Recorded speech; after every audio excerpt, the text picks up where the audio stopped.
മുണ്ടൂരിനടുത്ത് പെരിങ്ങന്നൂരിലാണ് ഈ ചെണ്ടുമല്ലിപ്പാടമുള്ളത്.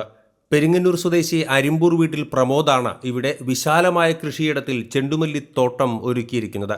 പെരിങ്ങന്നൂർ കാരക്കാട്ടുമനയുടെ 4 ഏക്കർ ഭൂമി പാട്ടത്തിനടുത്താണ് ചെണ്ടുമല്ലിയും വിവിധ പച്ചക്കറികളും കൃഷി ചെയ്യുന്നത്.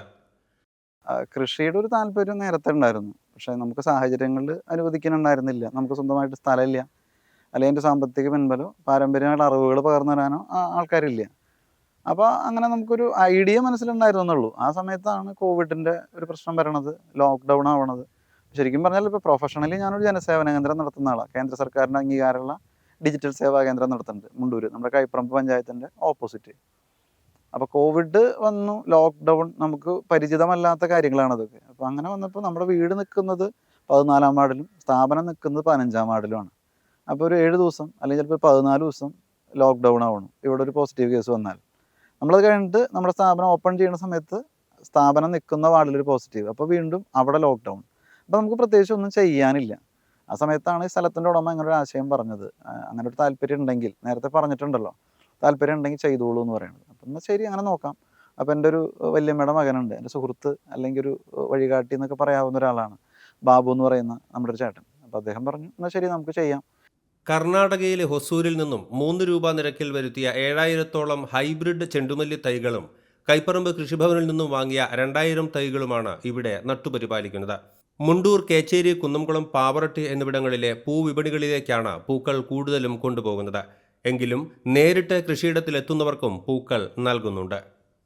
ഒരു ഫാം ടൂറിസം എന്ന് പറയുന്ന ഒരു കൺസെപ്റ്റ് പൂർണ്ണമായിട്ട് അങ്ങനെ പറയാൻ പറ്റില്ല, സിംബോളിക്കായിട്ട്. ഇപ്പോൾ തമിഴ്നാട്ടിലൊക്കെ ചെയ്യണ പോലെ 2 വരികൾക്കിടയിലൂടെ നടക്കാവുന്നൊരു സ്ഥലം, കാറ് പോകാവുന്നൊരു വഴി ഇങ്ങനെ ഇട്ടിരിക്കുന്നു. അതുപോലെ ഇങ്ങോട്ട് വഴി, അങ്ങനെ ഫോട്ടോ എടുക്കാനാണെങ്കിൽ അതിന് 2-3 പോയിന്റ് കസേരകളൊക്കെ ഇട്ടിരിക്കുന്നു. അപ്പോൾ അങ്ങനെ അത് കാണാൻ ആളുകൾ വരുന്നു, അവർ വന്ന് കുറച്ച് നേരം ഇരിക്കണു. അതോടൊപ്പം നമുക്ക് നമ്മുടെ പ്രോഡക്റ്റ് നമുക്കിവിടെ വിൽക്കാൻ പറ്റും. അവരിത് കാണുമ്പോൾ വെണ്ടയുണ്ടല്ലോ, അപ്പോൾ അതുണ്ടോ, അല്ലെങ്കിൽ പയറുണ്ടോ, തക്കാളി ഉണ്ട്, തക്കാളി വഴുതനയൊക്കെ നമ്മൾ ചെയ്തിരുന്നു, കുക്കുംബർ.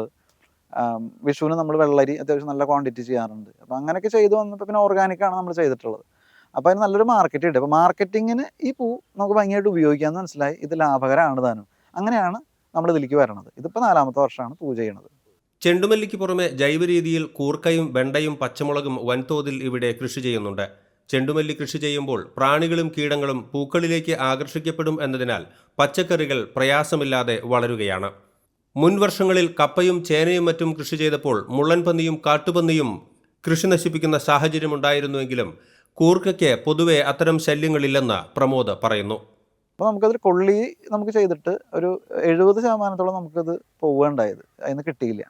അതോടൊപ്പം തന്നെ ഇപ്പോൾ ചേന, ചേമ്പ്, 200 ചേന വെച്ചിട്ട് 3 ചേനയാണ് നമുക്ക് കിട്ടിയത്, പൊട്ടാതെ കിട്ടിയത്. ബാക്കിയൊക്കെ മുള്ളൻപന്നി എടുത്തു പോയി. കാട്ടുപന്നി ഇടയ്ക്കൊന്ന് കയറി. അപ്പോൾ ഇങ്ങനെ നമ്മൾ നീളത്തിലാണ് ബെഡ് കോരിയിടുക.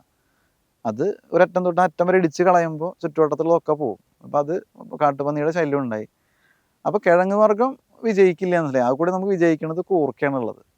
അപ്പോൾ ആ സമയത്ത് കൂർക്കയുടെ ഒരു പണി നമുക്ക് കഴിഞ്ഞാൽ ഏതാണ്ട് ഒരു ജൂൺ മാസത്തിൽ, ജൂലൈ ഒക്കെ നമ്മൾ ചെയ്ത് കഴിഞ്ഞാൽ ഒക്ടോബർ നവംബറിലെ വിളവെടുക്കുക. കൂടുതലും നമ്മൾ കൂർക്ക ഏരിയ ചെയ്തിരുന്നത്. പയർ വെണ്ടയ്ക്ക് ചെയ്യണമെങ്കിൽ അത് ചെയ്തിട്ടാൽ പിന്നെ അതിൽ പണിയില്ല, പിന്നെ അത് ഓണത്തോടനുബന്ധിച്ച് പൊട്ടിക്കുക. അപ്പോൾ ഈ ഒരു സമയം നമുക്ക് ബ്ലാങ്കാണ്, ശരിക്കും ഒന്നും ചെയ്യാനില്ല. അപ്പോൾ ഇത് എന്ത് ചെയ്യാം? അപ്പോൾ ആ സമയത്താണ് പൂവിൻ്റെ ഒരു ആശയം വരണത്. സ്ഥലം ഇവിടെ ഉണ്ട് താനും.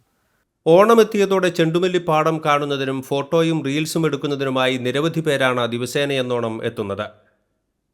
വിസിറ്റേഴ്സിന് വരാൻ നമ്മളൊരു 3 മണിക്ക് ശേഷം, ഒരു 3:30 ആ സമയം തൊട്ടാണ് നമ്മൾ താല്പര്യപ്പെടാറ് അവർ വരാൻ. കാരണം രാവിലെ നമ്മളിവിടെ പണിയെടുക്കുന്ന സമയമാണ്, പൂ പൊട്ടിക്കുന്ന സമയമാണ്, നമുക്ക് കാര്യമായിട്ട് ശ്രദ്ധിക്കാൻ പറ്റില്ല. പിന്നെ ആരുടെയും കുറ്റമല്ല, ഇത് കാണുമ്പോൾ ഒരു കൗതുകം, ഒരു താല്പര്യം, സന്തോഷമൊക്കെ ഉണ്ട്. അപ്പോൾ ആളുകൾ ഇതിൻ്റെ ഇടയിൽ നിന്നിട്ട് ഫോട്ടോ എടുക്കാൻ ആഗ്രഹിക്കും. ഇത് കിടക്കുമ്പോൾ എന്താ പ്രശ്നം എന്ന് വെച്ചാൽ ഇതിൽ തണ്ടൊക്കെ വളരെ സോഫ്റ്റാണ്. ഒരു ചുരിദാറിൻ്റെ ഷോൾ നമ്മൾ കൊളുത്തി കഴിഞ്ഞാൽ ഇതൊടിയും. അവർ ശ്രദ്ധിക്കണില്ല, അവരുടെ കുറ്റമല്ല. അപ്പോൾ നമുക്ക് മറ്റൊരു സമയത്ത് അവർ വന്നാൽ നമുക്ക് ശ്രദ്ധിക്കാൻ പറ്റില്ല.